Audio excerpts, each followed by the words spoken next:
The following is transcribed. Welcome to Bat-Supe, the never nutritious, definitely delicious podcast dedicated to the old-time radio adventures of Superman and the dynamic duo. Buckle your utility belts for lots of nautical terminology, plenty of renewed hope, and broken communications galore. Before we get to today's adventure, let's pause for this important message. Well, gang, there's a lot of power in versatility. When you can accomplish more than one thing at a time, well, that puts you ahead of the game, and that means you're really on the beam. One thing that's really got a lot of versatility going for it is a can of never nutritious, definitely delicious Bat-Supe. Well, that's right. Like, for example, not only does it have a tasty treat in it, but you'll find a swell prize inside, namely a small section of tailpipe from the Batmobile. But that's not all you'll find in this versatile little can. No, sir. Because under the label of Bat-Supe, you'll find a keen form you can fill out so you can join our special club, the Bat-Supers. And when you're a member of the Bat-Supers, you become eligible for all kinds of neato perks, like the Bat-Supers membership kit, which includes a Batman detective kit, a Superman laser vision magnifying glass, and so much more. Yes, sirree doodle. Here at Bat-Supe, the fun never ends. So make sure your mom has you good and stocked up with plenty of Bat-Supe in your pantry. Bat-Supe, available wherever fine podcasts are sold. Always look both ways before jumping on the bandwagon.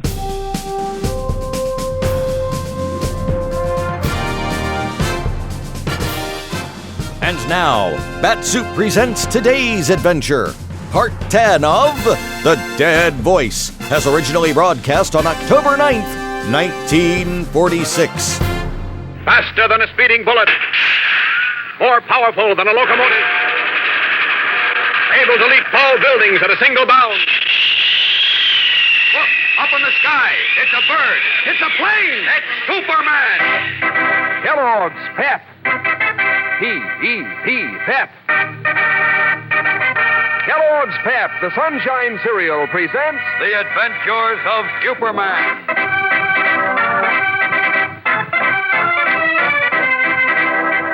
Today, Superman still pursues the search for Robin in Metropolis, unaware that Batman is on the high seas in response to an SOS from his brave young companion.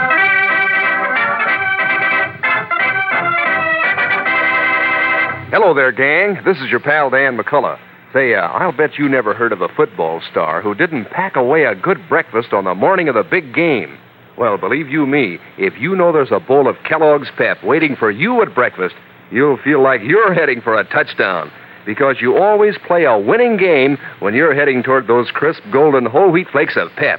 They're that delicious, that full of smooth, catchy flavor, that fun to eat. And say, while we're in the fun department, just take a look inside your next package of Pep for your prize. See which one of the 3 different kinds of prizes you get. Maybe it'll be a model fighting plane in colored cardboard, one of 7 great Pep planes you can collect. Or maybe it'll be a bird picture in bright color with a full description on the reverse side. You can collect 24 of them. Or maybe it'll be a bright-colored comic button picturing a favorite comic strip character, 18 in all to pin on your jacket or your beanie cap.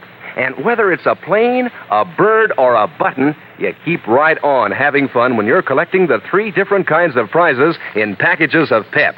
So get going, gang. Ask Mom to get you a supply of Kellogg's Pep, the Sunshine Cereal, tomorrow. And now, the adventures of Superman. Arriving at the hideout of Eric Larson, the escaped convict who had abducted Robin, Superman and Batman found Larson dead. But there was no sign of Robin.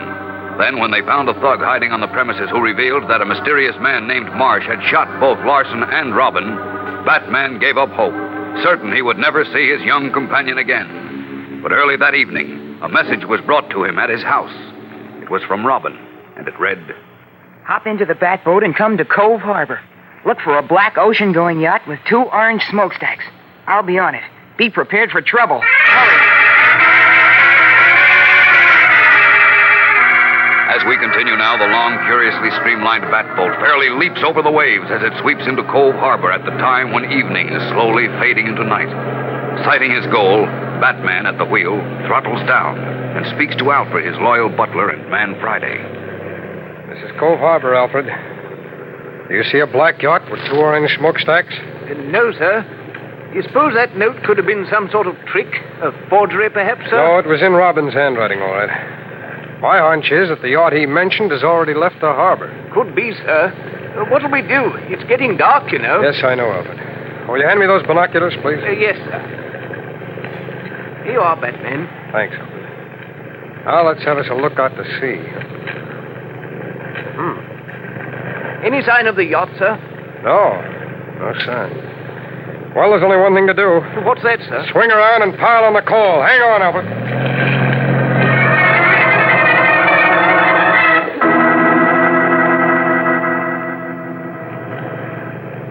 Ahoy! Ahoy, the lighthouse! Ahoy! What can I do for you? Did you happen to notice a black yacht come out of Cove Harbor? A black yacht? Yes, a private job with 2 orange smokestacks. I come to think of it, I did. Oh, that's splendid, sir, isn't it? Yes. Oh, will you tell me, please, about how long ago did she steam by here? About an hour ago, I'd say. An hour, huh? Well, which way was she headed? Good south, around the Narrows. South? Up the sea. Thanks very much. Here we go again, Alf. Watch sharp when you turn that first buoy. The lower reef there. I'll watch it. So long.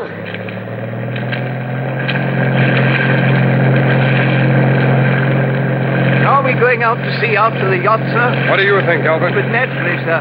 Only it's getting dark fast. So what? The yacht's only got an hour's start on us, and this Batboat will outrun any boat in the water. There, we're out of the channel now. Alfred, come here and take the wheel. Yes, sir, but... Hold her steady on this course, straight out to sea. I'm going to go forward and keep a lookout with the binoculars. Right, sir. I say, sir. Yes? What sort of a pickle do you suppose Master Robin is in now? Well, you've got me, Alf. All I know is that he's alive and in trouble, and that's enough for me. We'll find him all right, and when...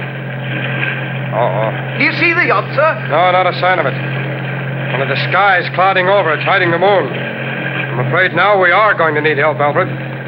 We're going to find that yacht. But whom can we get, sir?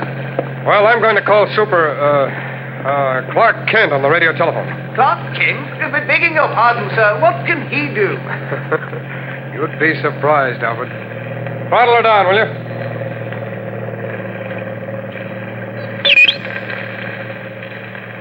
Hey, there's something wrong here. Wrong, sir? Yes. Sounds like the radio batteries are down or... Oh, there. Yeah, that's a little better. Seems to be okay now. I say, that's jolly good. But I wish you'd tell me why you want Clark Kent. Oh, then never mind that, Alfred. Batman calling Metropolis. Batman calling Metropolis. Come in, please. Did they come in, sir? No, not yet. Metropolis Marine Telephone Exchange. Here they are now. Go ahead, Batman. This is urgent. Connect me with Clark Kent at the Metropolis Daily Planet. I'll repeat that. Connect me with Clark Kent at the Metropolis Daily Planet. Have you got that? Clark Kent at the Metropolis Daily Planet. Right. And will you please rush the connection? This is urgent. Hold on. Call right through. Thanks. Now, if only Clark is there, and if only this radio set holds out. I have Clark Kent for you, Batman. Oh, that's wonderful. Put him on. Hello, Batman. Clark, thank heaven I found you. Listen. Why? Robin's alive. He is? How do you know? Tell me, man. Well, I got a note from him this evening. A note? Yes, and I need you at once. Robin's on a yacht, and I can't hear you, Batman. Speak louder. Oh, this radio's going bad again, Alfred. Can you hear me now? Hardly. Just tell me where you are, and I'll come there. I'm in the Batboat, Clark. I can't hear you at all now. This radio telephone is on the bomb. Clark, listen. I'm in the Batboat. Clark, hello. Hello, Clark.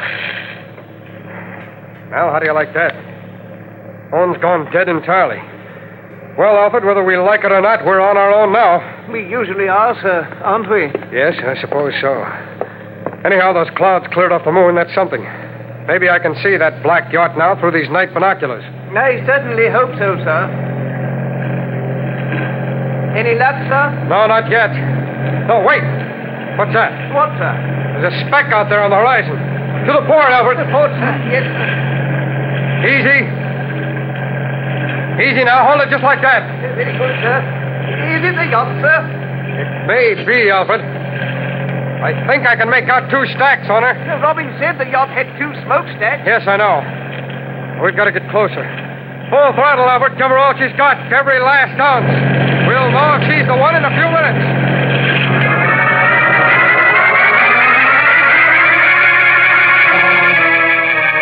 Her powerful engines roaring at full throttle, the Batboat leaps through the dark sea toward the tiny speck on the horizon.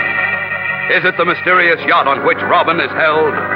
We'll know in a moment when we return for the exciting climax of today's episode. So stand by. Say, which is it, gang? Is it a bird? Is it a plane? Is it a button? Well, you might get any one of these 3 kinds of prizes in your next package of Kellogg's Pep. And are all 3 kinds smooth. For instance, those bird pictures. Each one's in bright color with a description on the reverse side so that you get the real lowdown on these high flyers. There are 24 pictures of birds in all. And then you can collect 7 different models of famous fighting planes, all made of colored cardboard and easy to assemble. And the comic buttons, 18 different bright-colored buttons to collect, each picturing a favorite comic strip character to pin on your jacket or your beanie cap. Now, that makes 49 different prizes in all you can collect, 1 in each package of Pep you open.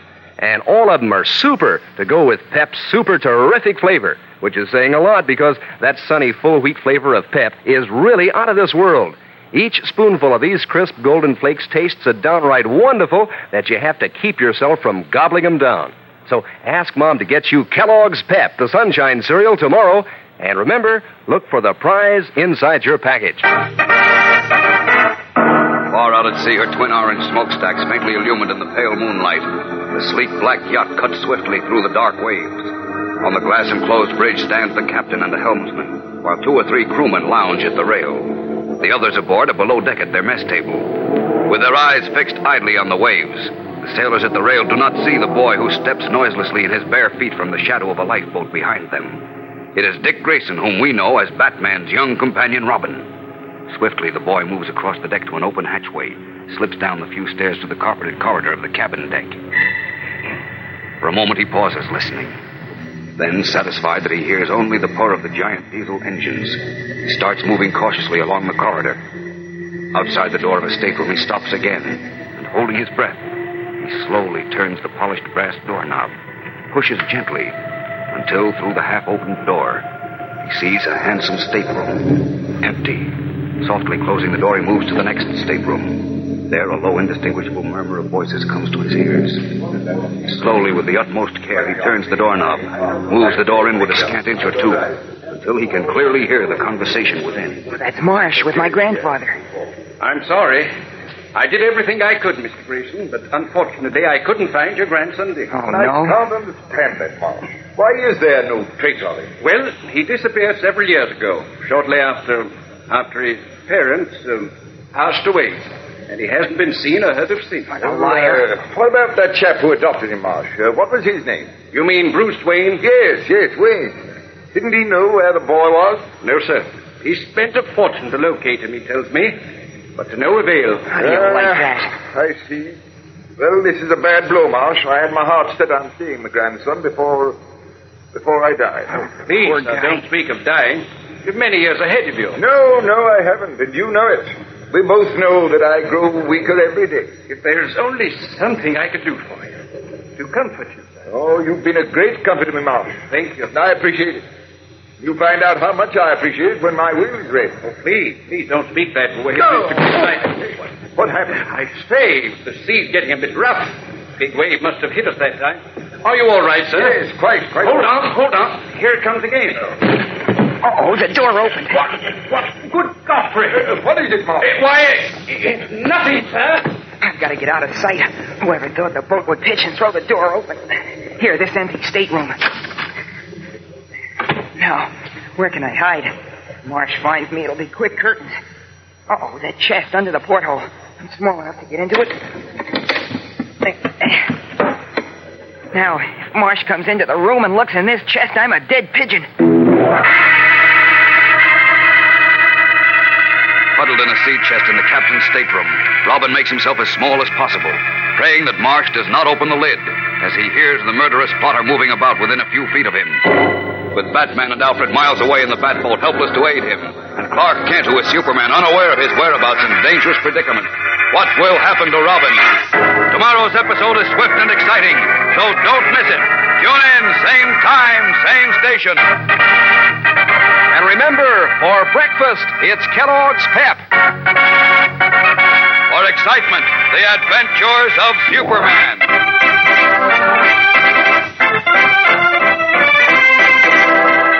Superman is a copyrighted feature appearing in Superman DC comic magazines and is brought to you Monday through Friday at this same time by Kellogg's Pep, the Sunshine Cereal.